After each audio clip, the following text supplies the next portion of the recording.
All right, hello and welcome to Monday lecture. Happy November. I hope you all had an awesome Halloween. We did. Technically, last year was my kid's first year trick or treating, but he was like one, so he made it to one house before he melted down. This year he actually got to go around the whole block, which was a lot of fun. He was a wolf. Because as you know, when you're 2 years old, you're super into animals. So anyways, I hope you all had a good weekend.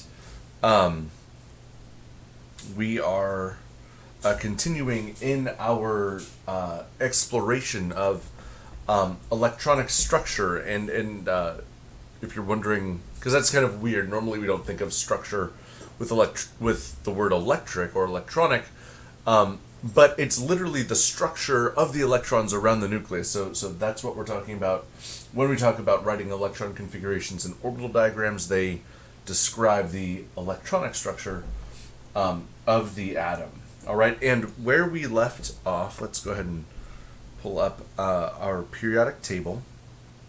Just by way of reminder, so we had started using the Nobel gas abbreviation to write electron configurations, and the key to doing this is remembering the divisions of the periodic table according to blocks. All right, so by way of reminder, this block down here, these are the F block elements.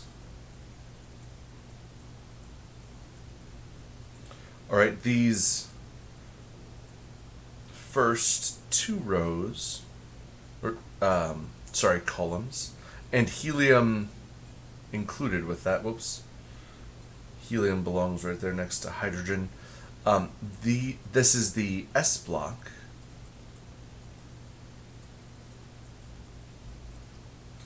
The P block is the second chunk of the main group. So this is the P block, and our transition metals right here. This is the F block. And the reason why knowing which of these blocks are operative, the reason why that's important is because the block that an element falls in contains that element's highest energy electron. All right, and electrons, and we'll be using the block that the electrons rest in to implement the noble gas abbreviation.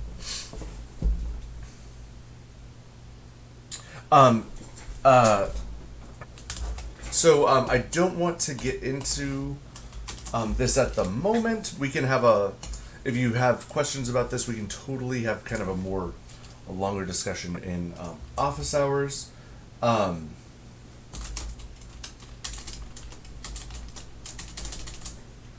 here.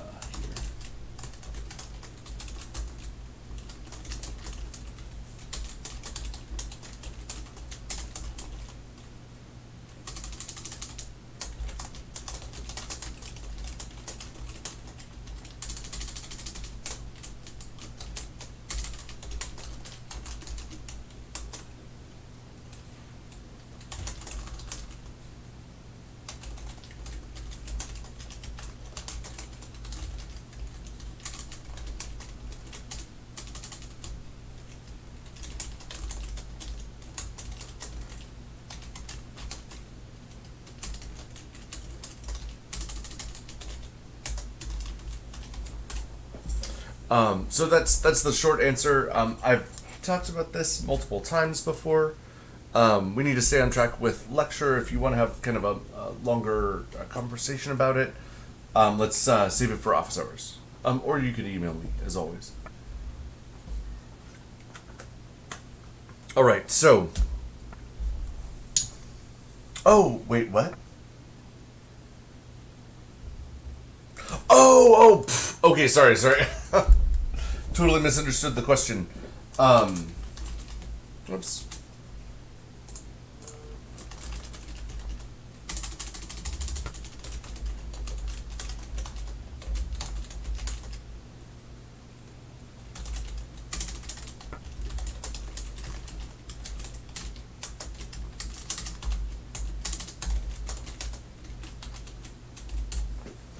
They should be visible when you're done taking the test.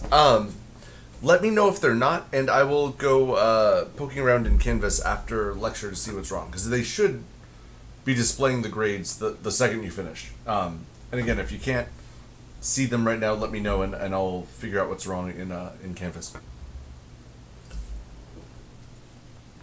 All right, let's see. So, where we left things on Monday. Oh, no, don't worry. Oh, they aren't available. Okay, weird. Okay.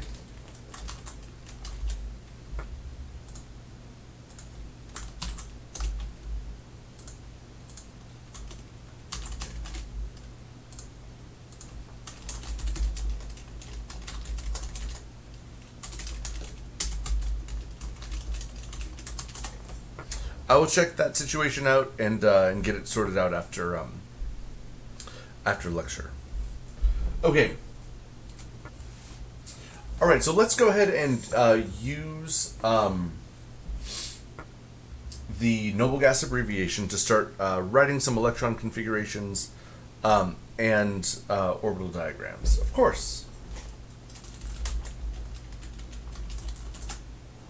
Okay. So let's write the electron configuration for let's do magnesium.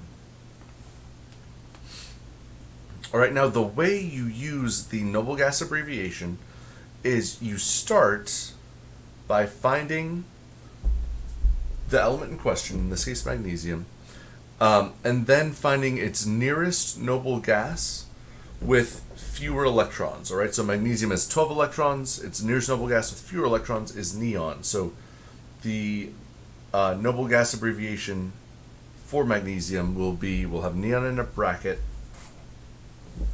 because magnesium has all the electrons of neon plus 2 more, right? And then what you do is you find, or actually, you find the period magnesium is on. All right, so you can see magnesium is on the 1, 2, 3rd period. So we know that the period tells you the orbital energy level of the highest energy electrons for that element. So we're on the 3rd period. And then magnesium falls in the s block. All right, so we're dealing with 3 s orbitals. Now,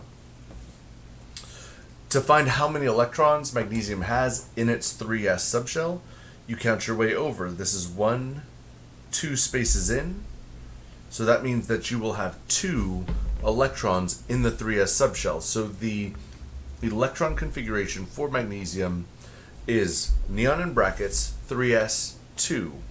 If we wanted to write the orbital diagram, you only have to write it for the valence electrons. So this would be 3s orbital with 2 electrons present. All right, this would be the electron configuration and orbital diagram for magnesium. All right, let's do a couple more examples. Let's look at the noble gas abbreviation for fluorine. All right, first we find fluorine on the periodic table. It's here. The nearest noble gas to fluorine with fewer electrons is helium. So we're going to start by putting helium in a bracket because fluorine has all the electrons of helium plus a few more. Next, we need to look at the period it's on, and fluorine lies on the 2nd period. So we're dealing with the 2nd shell here. Now you'll notice that fluorine is in the p block. So we know that in addition to having electrons in our 2s subshell, we're going to have electrons in our 2s p subshell. And now we need to count our way over. Starting here, to get all the way to fluorine, we have to go 2 spaces into the s subshell.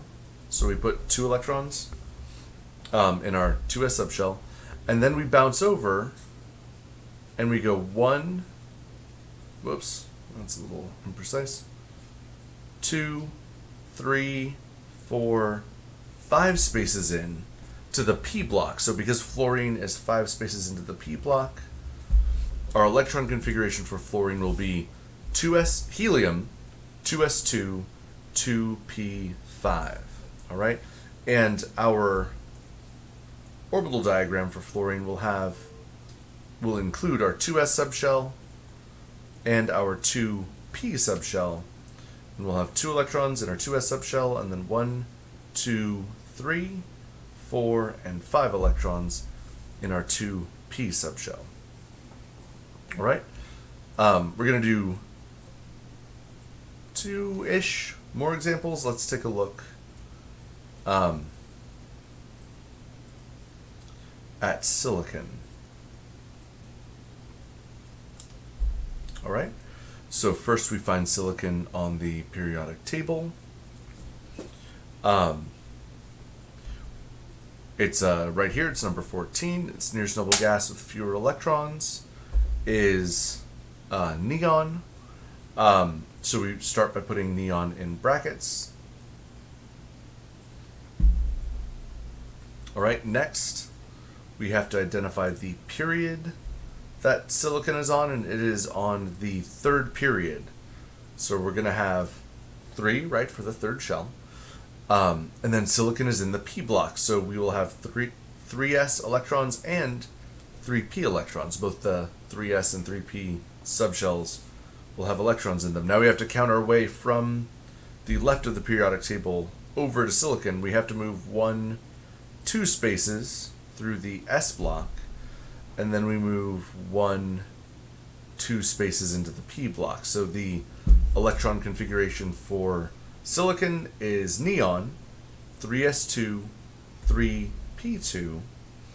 All right, and our orbital diagram, again, just for the valence electrons, we have our 3s electrons and our 3p electrons. We have 2 electrons in our 3s orbital, and then 2 electrons in our 3p subshell as well. All right. All right. Now we're gonna do 2 more of these. 2 more of these. Well, we're gonna do more than that, but 2 more to get to kind of our next topic.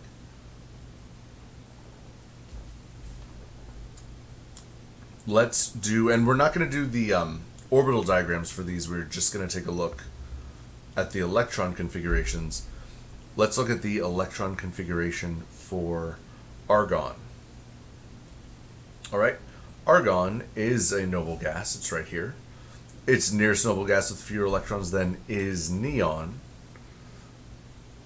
So for writing the electron configuration for argon, we're going to put neon in a bracket. And then we're going to go from there. So argon is on the 3rd period, right? 1, 2, 3. And argon is in the p block. So we'll have both s and p electrons in the mix. We got to move from the very left all the way over to argon. So we move 2 spaces into the s block, and then we jump over to the p block. We go 1, 2, 3, 4, 5, and 6 spaces in to get to argon. So the electron configuration for argon is 3s2, 3p6. All right. Now let's compare this electron configuration to the electron configuration of calcium. All right. Now, calcium is located right here, number 20. Its nearest noble gas is with fewer electrons is argon. So we're going to put argon as a bracket for the electron configuration for calcium because calcium is all the electrons of argon plus a few more. Now, oops, hang on. I messed up my layers. There we go.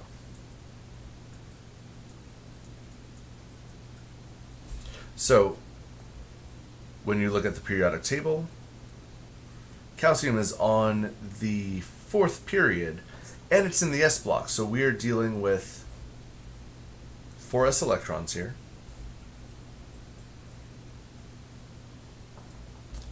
We're dealing with 4s electrons, but I'm not keeping my layers straight. There we go. And you'll see that calcium is starting on the very left. It is 2 spaces deep. So we will have 2 s electrons. All right. Now, I want you to notice something here. With the electron configuration for calcium. The electron configuration for calcium is all the electrons of argon plus 2 electrons up in the 4s subshell, right?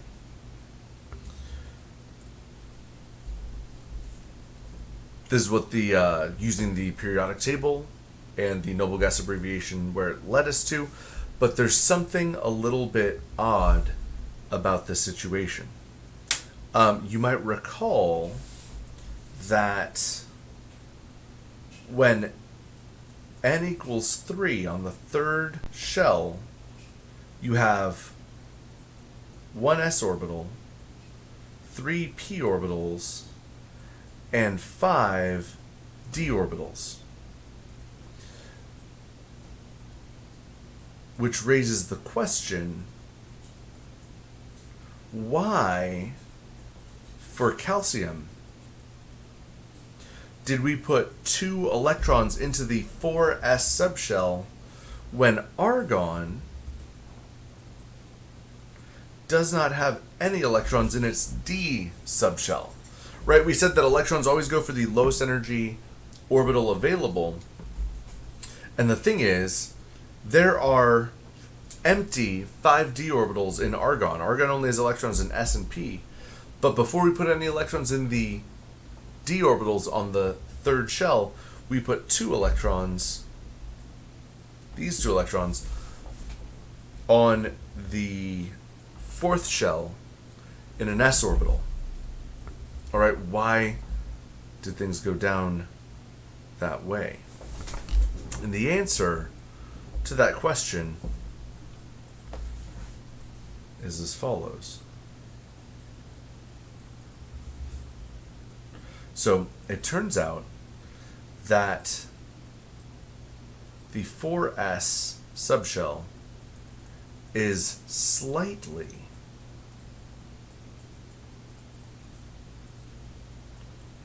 lower in energy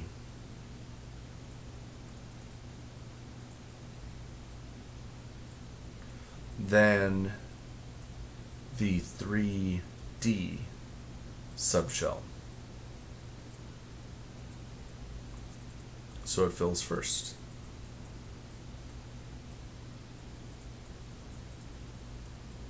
Oops.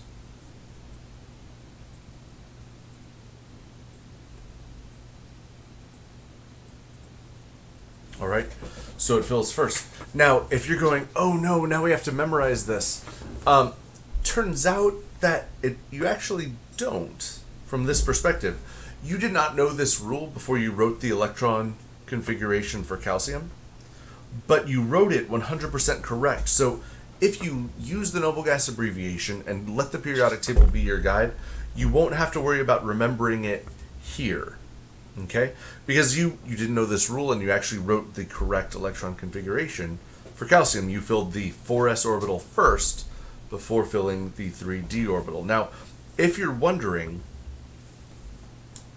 about this rule, the 4s is slightly lower than the 3d, you may be wondering, is this true for the 5s and the 4d? The answer is yes. Is it true for the 6s and the 5d? The answer is yes. So this is the kind of general phrasing. The N S, whoops. Let's mute my screen. Or here, let's see. The S subshell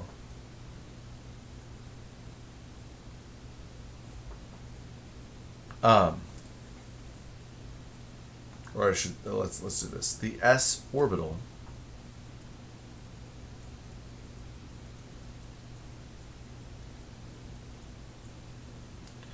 on the nth shell, I should say in the nth shell, is slightly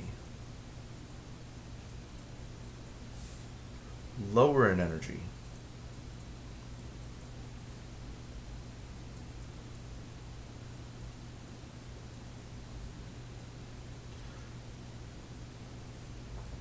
than d orbitals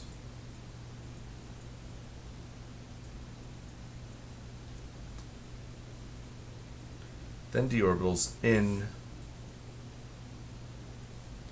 the n minus 1th shell. Excuse me. So, all that to say is, whenever you're comparing orbitals, you always fill the higher energy S subshell before the lower energy D subshell. So, if N is 4 for S, it's 3 for D, right? It's 1 lower. If N is 5 for S, it's 4 for D, 6 for S, then it's 5 for D. All right? That is how this works. Now, as I said, you were able to correctly write the electron configuration for calcium without knowing what this rule is. But you do need to know this rule if you're going to write the electron configuration for any element in the D block. So let's go ahead and take a look at our D block elements, starting with scandium. All right? So scandium is right here, SC. If we're going to write our electron configuration, we start by identifying the nearest noble gas with fewer electrons, and that is argon. So we put argon in a bracket. All right. Here we have scandium. Next, and again, we're approaching this just like we did any other element. We find the period that scandium's on. And scandium is on the 4th period. So it's going to start with filling, our electron configuration is going to start with filling our 4s subshell. But you'll notice we go 2 spaces in, and that's all the room we have in our S subshell. And now we're about to cross from the S block into the D block. All right, and here's what this means. If you are dealing with the 4s subshell, once you cross over, whenever you're dealing with NS, you're going to be dealing with N minus 1D. So when you cross from the 4s subshell over to the D subshell, it is going to be the 3D subshell. Whenever you cross from the S block to the D block, you drop your energy level by 1. So as we do, scandium is only 1 space into the D block. So we put 1 electron in our 3D subshell. So the electron configuration for scandium is argon, 4s2, 3d1. Whenever you make that transition, drop your energy level by 1, you'll nail it every time. Let's write our orbital diagram. There's only 1 orbital in our 4s subshell, but there are 5 orbitals in our 3d subshell, and you must write them all out, even though we only need to house 1 electron. So we have 2 electrons in our 4s orbital, 1 electron in our 3d orbital. So this is the orbital diagram and electron configuration for scandium. Let's do another example. Let's write out the electron configuration for nickel. All right. So if we're going to write the electron configuration for nickel, we need to find its nearest noble gas with fewer electrons, and again, this will be argon. So we start by putting argon in a bracket. All right. Next, we identify the period it's on, 2, 3, 4. So we know we're going to start by filling our 4s orbital. All right, starting at the very left, we bounce 1, 2 spaces in, so we have completely filled our 4s subshell. But now we pause because we have to remember, anytime you cross from the S block into the D block, you have to drop your energy level by 1. So our next electrons will be going into the 3D subshell. Now let's count to see how deep nickel is into the D block. It is 1, 2, 3, 4, 5, 6, 7, and 8. 8 spaces in. 4s2, 3d8. That is our electron configuration. For our orbital diagram, there's 1 orbital in the 4s subshell. There are 5 orbitals in the 3d subshell.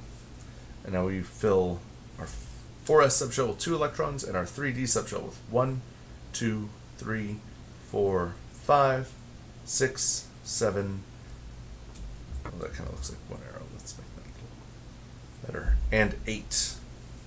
All right, so this is the electron configuration and orbital diagram for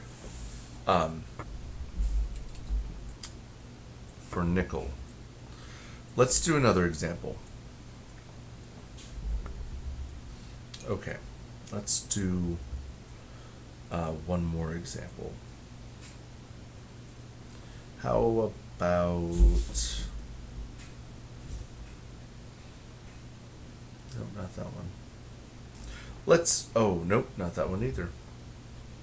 Let's do niobium. NB. All right, niobium is right here. Its nearest noble gas with fewer electrons is krypton, which is Superman's entire planet, Kr. All right, now we got to find the period niobium's on, and it is on the 1, 2, 3, 4, 5th period. So we're going to start by filling 5s orbital. Starting from the very left and moving to the right, we journey 2 spaces in to the S block, and now we have to cross over to the D block.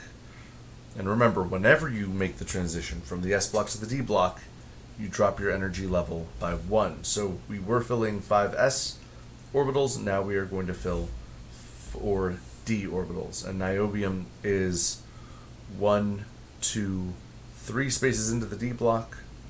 So this will be 5s2, 4d3. All right. Now, our orbital diagram, we have our 5s subshell and our 4d subshell. We throw 2 electrons into our 5s subshell and 1, 2, 3 electrons into our 4d subshell. All right, so hopefully now you're starting to get the hang of the feel for writing electron configurations, and as of right now, so when we left off on Friday, I told you that you could do the electron configuration, write the electron configuration for any element with the atomic number ranging from 1 to 20, right, from hydrogen to calcium. At this moment in time, you can write the electron configuration for any element ranging from hydrogen with an atomic number of 1 to lanthanum, whose atomic number is 57. That should immediately draw your attention to where lanthanum is on the periodic table, and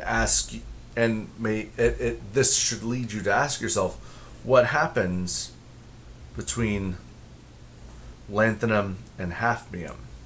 All right, what happens between lanthanum and hafnium?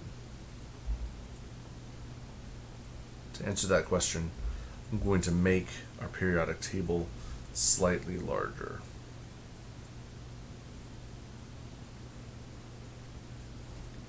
So there is a significant change that happens when you move between lanthanum and hafnium. If you look at them, oops, hang on, there we go. Lanthanum is number 57.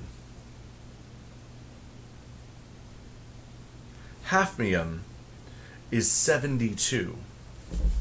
All right? Lanthanum has 57 electrons. Hafnium has 72. Why did we jump 15 electrons when we moved just one space? The answer lies down in the F block. If you're looking for element 58, it's right down here in cerium, all right, CE. This is where the next kind of wrinkle in writing electron configurations, the next kind of challenge level, this is where we see it kind of rear its ugly head. So let's take a look at what happens once we hit the 6th period. All right, on the 6th period. So let's begin. Oh, shoot. Here, hang on one second. This will take a minute to correct.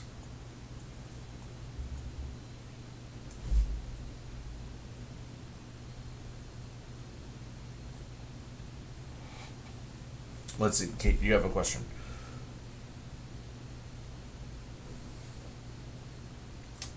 You know what, Kate? That is an excellent question.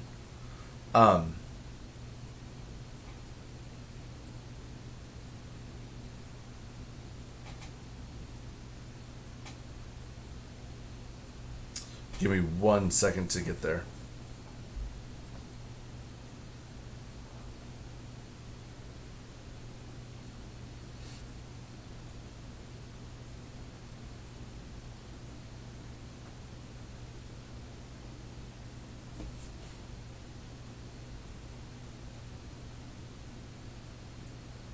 Sorry, Photoshop is lagging a little bit, and I'm trying to undo. I wrote in the wrong layer for those of you who know Photoshop, which means that if I go to erase it, it'll also erase my periodic table. Okay.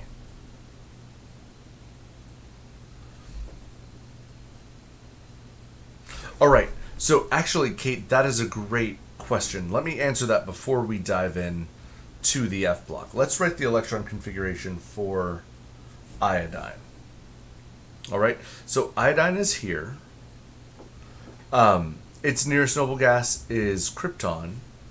So we're going to begin by putting krypton in parentheses, and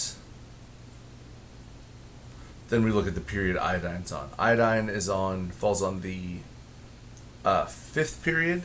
So we're going to start with 5s our 5s subshell, and then we're going to count our way over to where iodine lies on the periodic table. So we move 2 spaces in to our the S block. Then we're about to jump into the D block, and we know that when you cross over, you have to drop your energy level by 1, right? So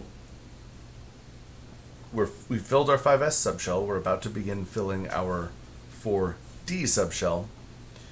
And now we move 1, 2, 3, 4, 5, 6, 7, 8, 9, 10. All right, we've got to the end of the D block. And now we have to transition over into the P block. And here's the thing. The energy level of your P subshell will always be the same as your S. All right? So whatever shell you're filling for your S block, you'll be filling the exact same one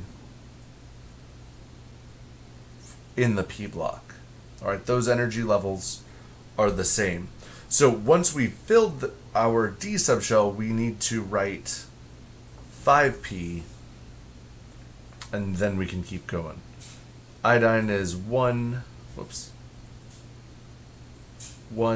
2, 3, 4, 5 spaces in.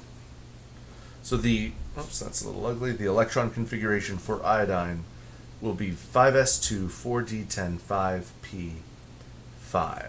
All right, our orbital diagram here, we'll have our 5s subshell, our 1, 2, 3, 4, 5 orbitals in the 4d subshell, and then 1, 2, 3, or 3 orbitals in the 5p subshell. We have 2 electrons in the 5s subshell. We have 10. 1, 2, 3, 4, 5. 6, 7, 8, 9, 10 electrons in the 4d subshell, and then we have 1, 2, 3, 4, and 5 electrons in the 5p subshell. So this would be the electron configuration and orbital diagram for iodine. All right. Kate, excellent question. And yes, it is important to remember when you transition back to the P block after moving through the D block, your energy level for your P subshell will always be equal to the energy level for your S subshell. Okay, now let's begin an investigation. Anytime. Excellent question. Let's begin our investigation of the F block and how we incorporate that into our electron configuration, starting with, let's write the electron configuration for lanthanum. All right. Now, lanthanum is right here, number 57. Its nearest noble gas with fewer electrons is xenon. All right. So we're going to start, when we write the electron configuration for lanthanum, we're going to put xenon in brackets. Next, we figure out the period for lanthanum that we're on. It's on the 6th period. So we're going to start by filling our 6s subshell. We move 1, 2 spaces in, so 6s2. Now, crossing over from the S block to the D block, so we need to drop our energy level. And to get to lanthanum, we move 1 space in. So, 6s 2 5d 1 is our electron configuration for lanthanum. All right. Now, lanthanum is not in the F block.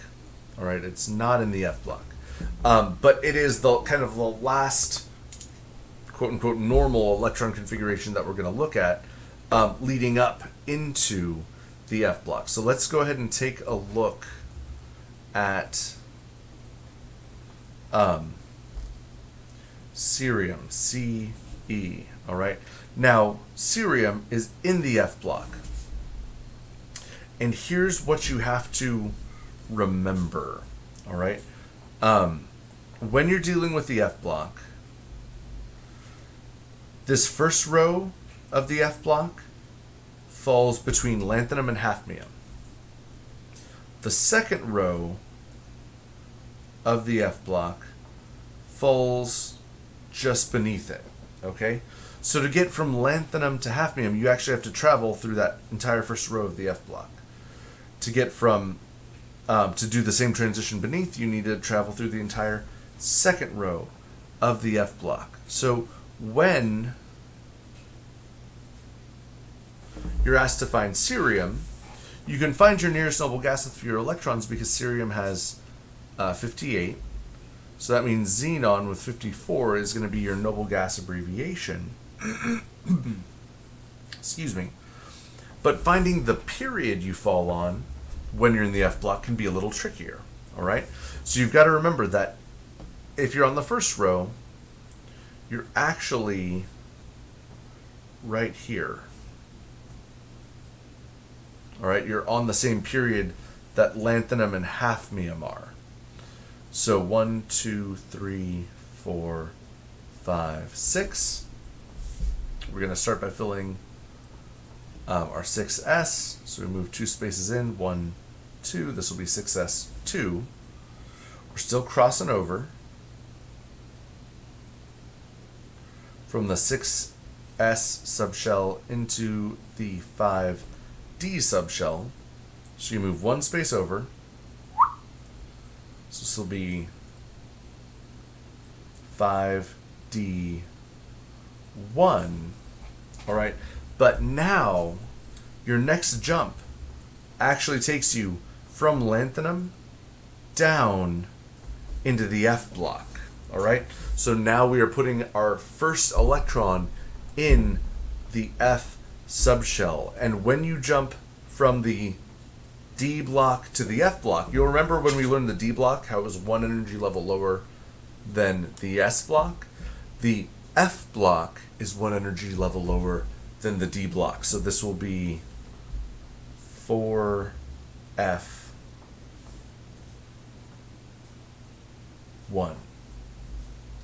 All right. This is the electron configuration for cerium. If we want to draw the orbital diagram, you have 1 orbital in your 6s subshell. You have 5 in your 5d subshell. And you have 7. 1, 2, 3, 4, 5, 6, 7 in your 4f subshells. And we have 2 electrons in our S, 1 in our D, and right now for cerium we have 1 in our F. All right? So the important thing to remember is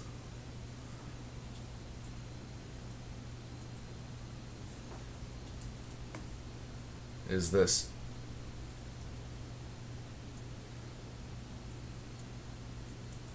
If you are filling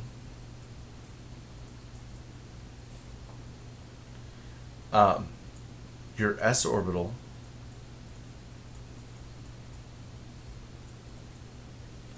in the nth shell,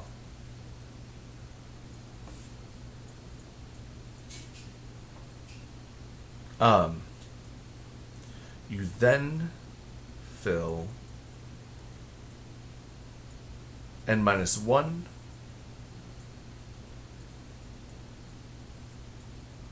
for D and n-2 for F. All right. Your D subshell is one energy level lower than your S, and your F subshell is one energy level lower than your D, or two energy levels lower than your S. All right? Let's go ahead and put this into practice. Some more.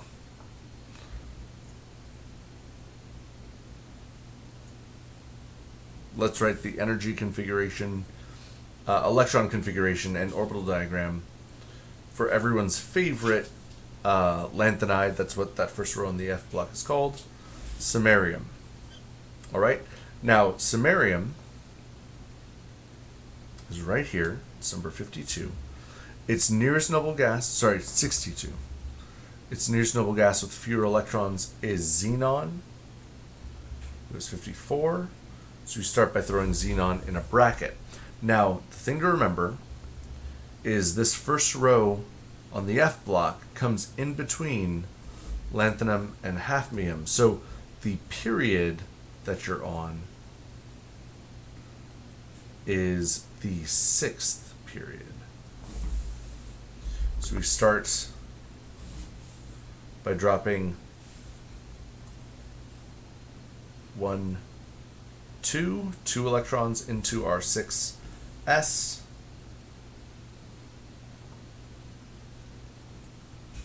We're going to go from the 6s subshell to the 5d. So we go one more space in. This will be 5d1.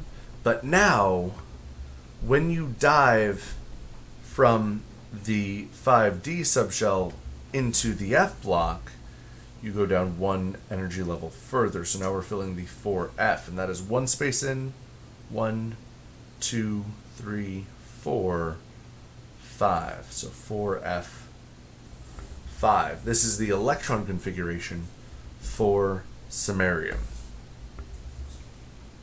All right. So this orbital diagram will look like so. We have our 6s, our 5d, whoops,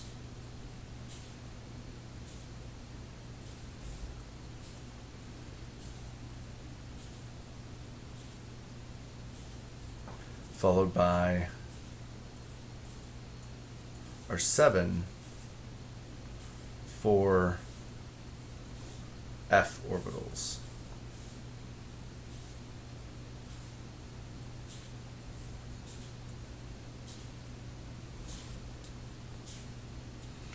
All right, so let's see. We have 2 electrons in our 6s, 1 in our 5d, and then 5. 1, 2, 3, 4, 5 electrons. Oh, I need to label this in our 4F subshell. All right, let's do a few more of these. Let's get some more reps in. Let's do Californium. All right, CF, discovered at, I believe it was discovered at Berkeley. All right, its nearest noble gas, Californium's nearest noble gas, is radon. So we put radon in a bracket. Thing to remember here is this second row of the F block begins right here, 3 spaces into the periodic table on the bottom row. So when you're figuring out what row Californium's on, it's going to be on that last row, that last period, which is 7th period. So we're going to start with 7s. We know we're going to drop down to the 6d, because our D block is always one energy level lower than our S block, and that transition occurs right here, right at the end of the S block. We move 1, 2 spaces in, filling our D subshell. We move 1 space in, popping 1 electron into our 6d subshell, and now we need to drop down to our F block, which will always have a subshell 1 energy level lower than our D. So this will go down 1, 2, 3, 4, 5, 6, 7, 8, 9 spaces in to the F block. So 5F9. Radon 7s2 6d1 5f9 is the electron configuration for californium. Let's write out our orbital diagram.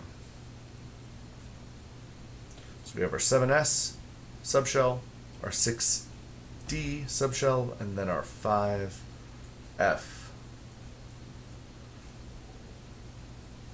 subshell.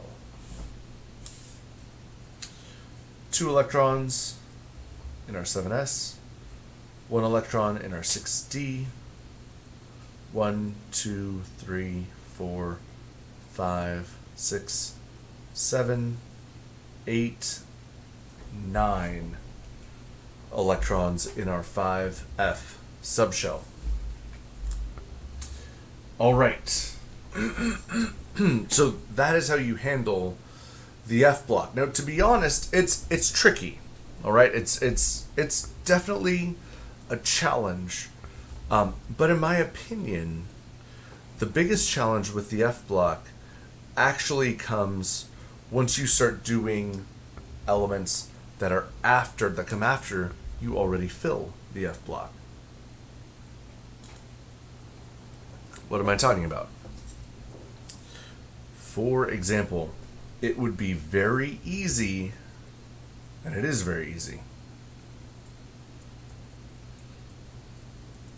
to write an incorrect electron configuration for elements like hafnium. Note that what I'm about to do, or I'm not going to do hafnium, I'm going to do tantalum. What I'm about to do is wrong, all right? So just know that. This is incorrect, what I'm about to do here. If you look at tantalum, xenon is its nearest noble gas. See if you can spot the mistake. All right. I look and I see that tantalum is on the 6th period. So now I'm going to be going 6s, then dropping into the 5d. Right, and so it'd be very easy to go, okay, let's see, starting over here. 1, 2, right? 2 spaces into the S block. 1, 2, 3 spaces into the D block.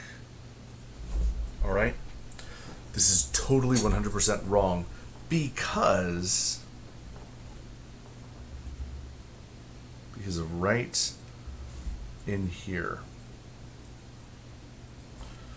To go from lanthanum, let's see, which is number 57. Sorry, I had to clear that away. Lanthanum is 57 and hafnium is 72. To go from you can't go directly from lanthanum to hafnium. You have to go lanthanum through the entire F block, and then you jump back up to hafnium.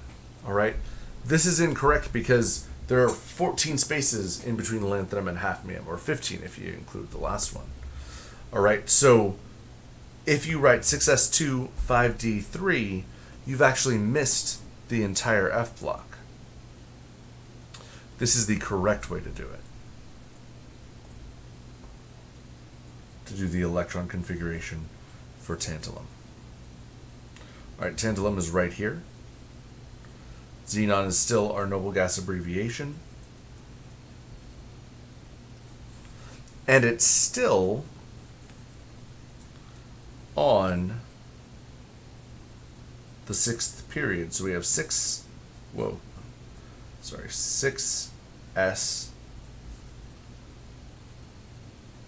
5d. But the thing is, we also have the 4F block because right here and right here. That first row of the F block falls in between lanthanum and hafnium. So you actually go 2 spaces in to the S. You go 1 space into the D, but then you drop and you go 1, 2, 3, 4, 5, 6, 7, 8, 9, 10, 11, 12, 13, 14 spaces into the F block. After which you come back and do another 1, 2 spaces in the D block. So this is 6S2, 5D3, 4F14. All right? Our orbital diagram looks like this.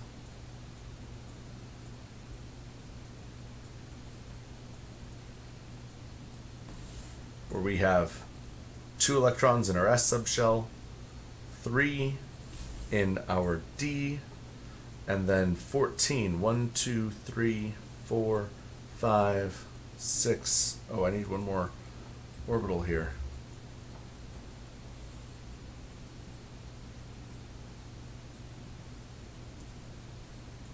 7, 8, 9, 10, 11, 12, 13, 14.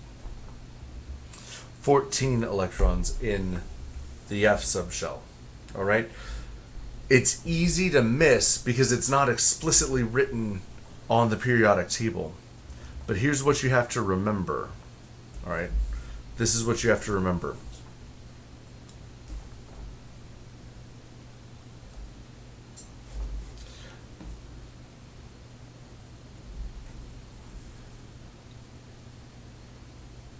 Every element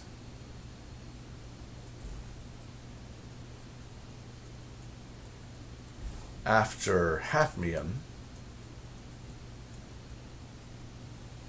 or no, sorry. Not after hafnium.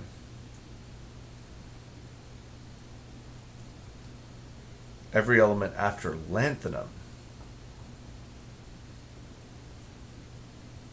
on the 6th period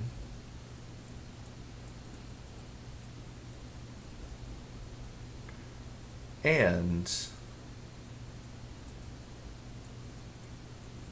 after actinum on the 7th period.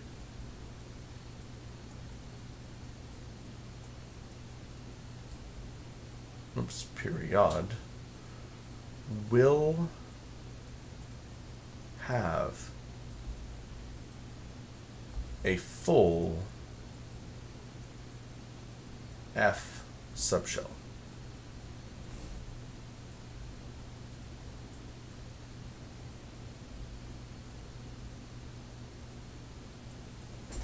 All right. Every element after lanthanum. So every element that comes after lanthanum on the 6th period and after actinum on the 7th period will have a full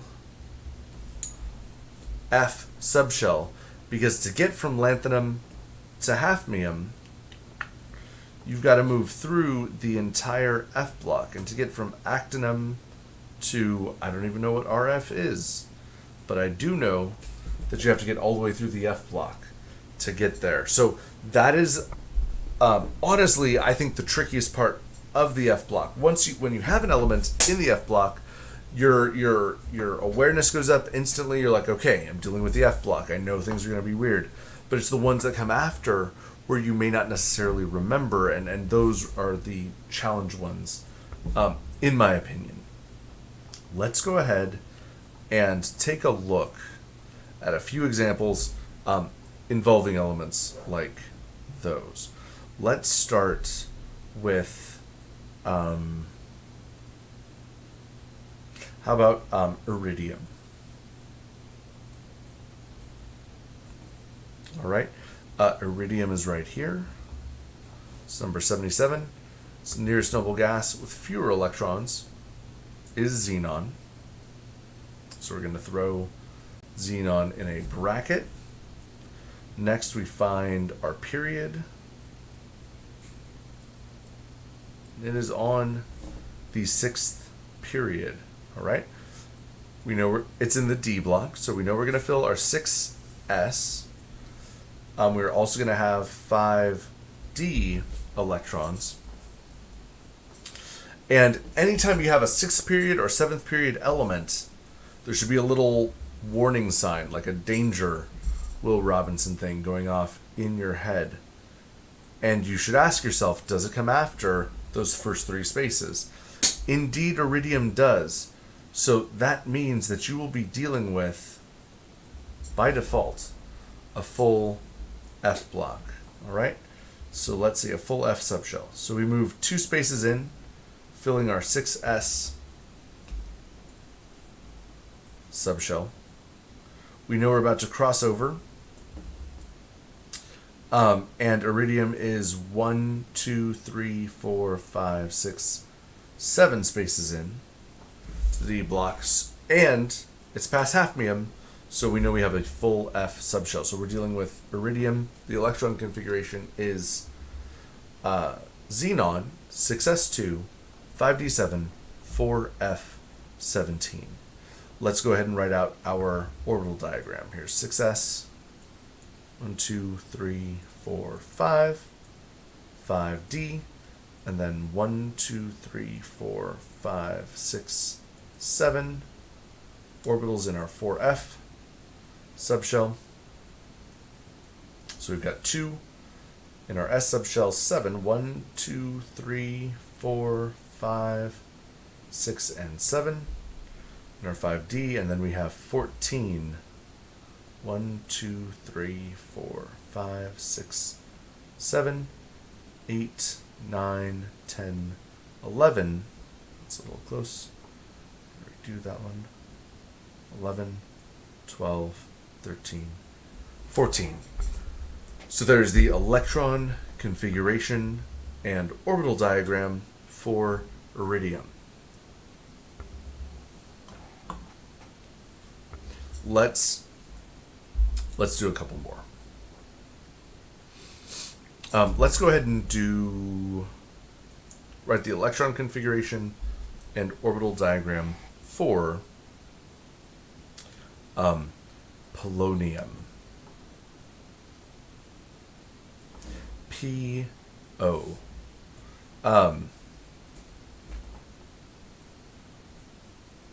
So I had a when I went to grad school, I had a friend, a colleague in a different lab, whose last name was Kroom, and there's one year, this is season appropriate, it's for Halloween. She was gonna go as chromium, which there is no chromium element. But it kind of sounds like chromium, so it was like clever, CR, it was awesome. We all thought it was rad. And she was telling another friend of ours, whose last name was Poloni, and she was like, oh, the friend whose last name was Poloni, I'm going to go as polonium. And instantly it was like, oh, that's an actual element. So my friend whose last name was Kroom felt upstaged and shafted. Because our other friend could actually go as an actual element. I thought both of them were cool and were jealous of both of them, because honestly my last name is Tolopilo. There's nothing close to any sort of element that's anywhere near my name. And my first name is Josh, so I don't even have my letter on the periodic table. There is no J element. Thanks very much, science, for that one. But anyways, whenever I see polonium, I think of that Halloween situation. So PO, polonium.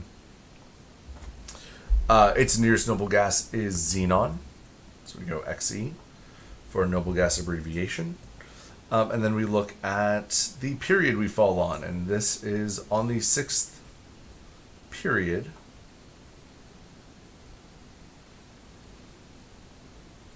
Let me clean that up a little bit. There's a better 6. So we get 6s.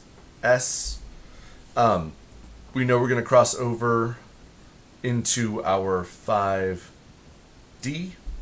subshell, and we see that polonium is after lanthanum, so we will also be dealing with a full F block, right? So we're going to have 4F14.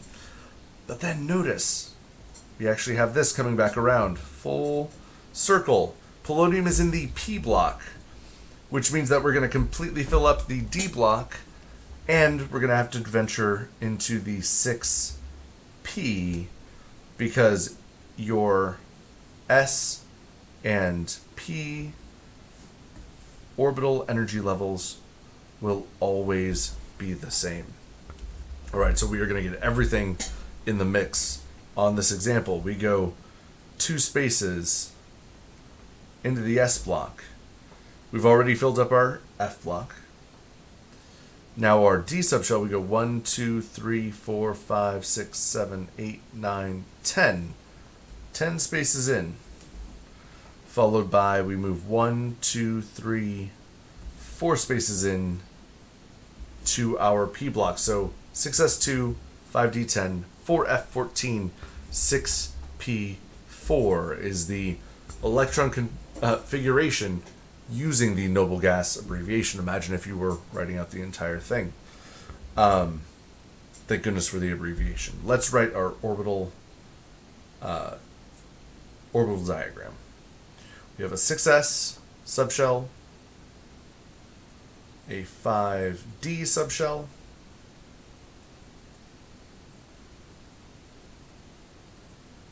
a 4f subshell, and a 6p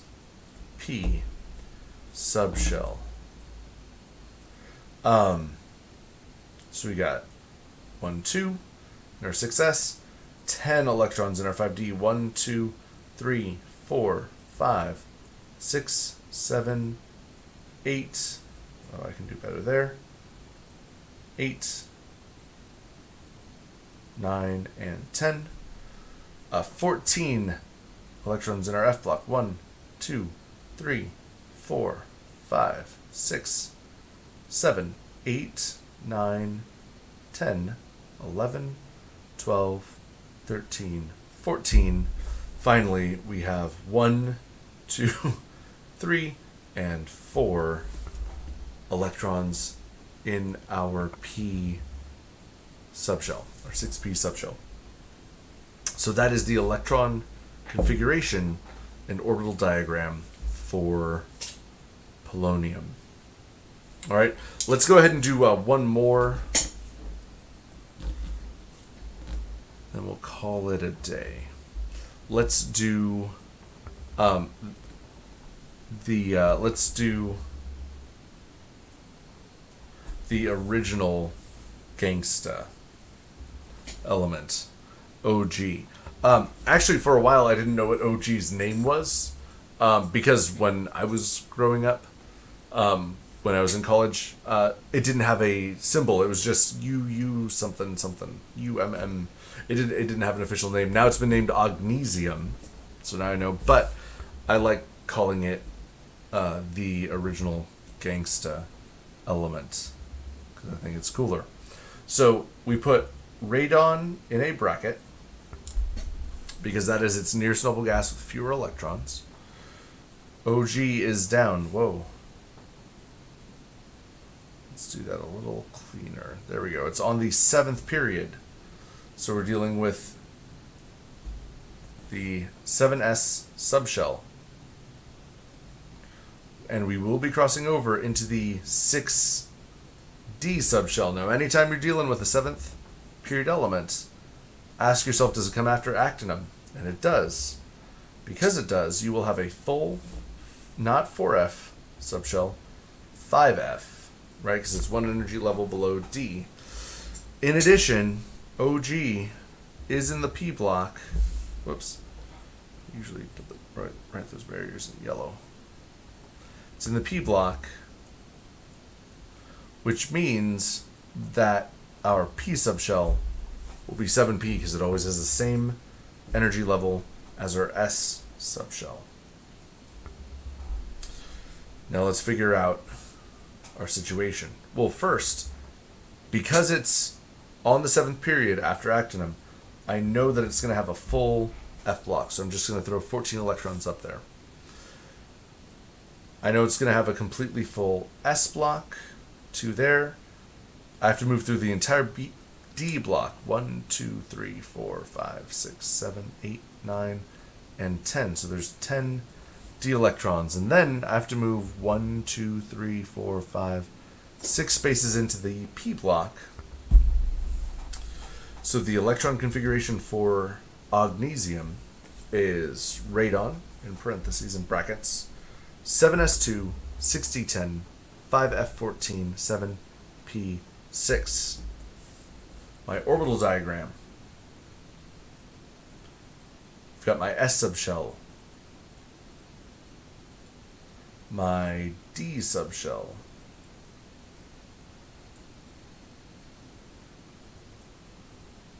my F subshell, 1, 2, 3, 4, 5, 6, 7, and my P subshell, 1, 2, 3.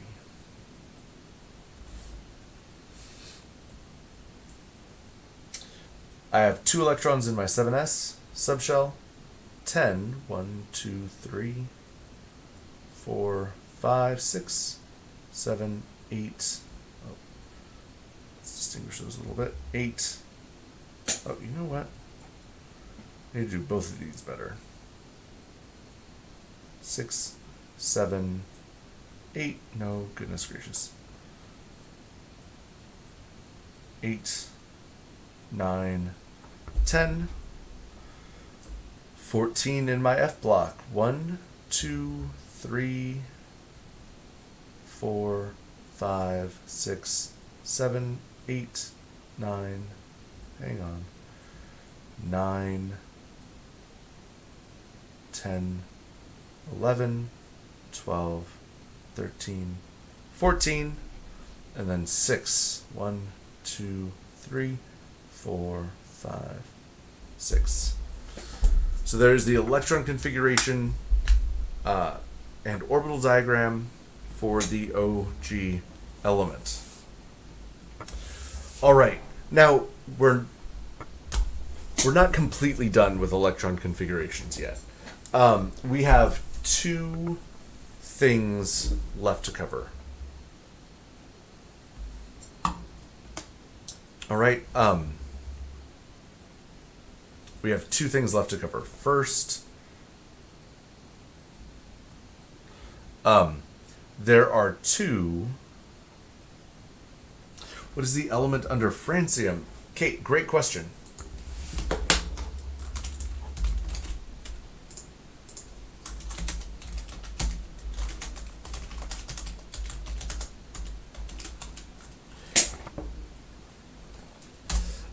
It does not have a name yet, at least as far as my knowledge goes. So it's just called UUE right now. Eventually it'll be named, but as far as I know, it does not yet have one. And that's actually what you see right here with that element UUE is actually what, like, this whole, all of these guys used to have just 3 letters. No names. They were discovered, but they hadn't been named yet. On my periodic tables in college, that's what those were. Now they have been named. It has been codified, but there's still one out there who is yet to be named. Maybe I'll finally get a J on the periodic table so I can make myself one of those cool shirts where I spell my name with elements. You know, it's the dream. It's my lifelong dream. So who knows? Maybe they'll throw a J in there for me.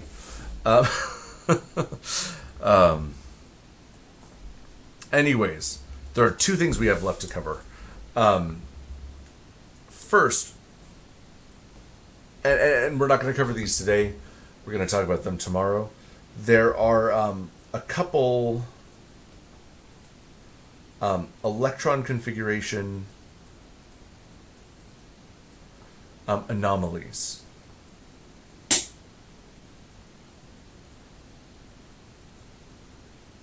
All right, so there's a few on the periodic table.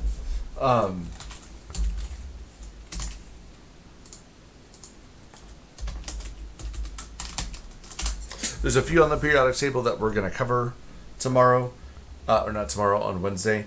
The second thing, and the last thing we have to cover, are the electron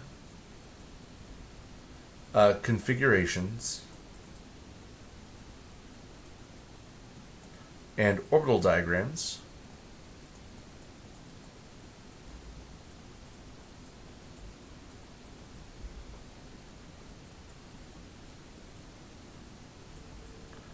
Of ions. All right, and so these are going to be the last two things with respect to electron configurations that we have to cover. We've gone through a lot of ground. We only have 3 minutes left in lecture, so I don't want to dive into something totally new and have it rush. So we'll open lecture Wednesday here, and then we'll move on to talking about periodic trends, and that will be a wrap on chapter 8. We'll move on forward to chapter 9. Thanks everyone for coming out. I'll catch some of you. Don't forget, office hours is from 7 to 10 tonight. Catch some of you there, I'm sure, and the rest of you I'll catch on Wednesday in lecture. Later, dudes.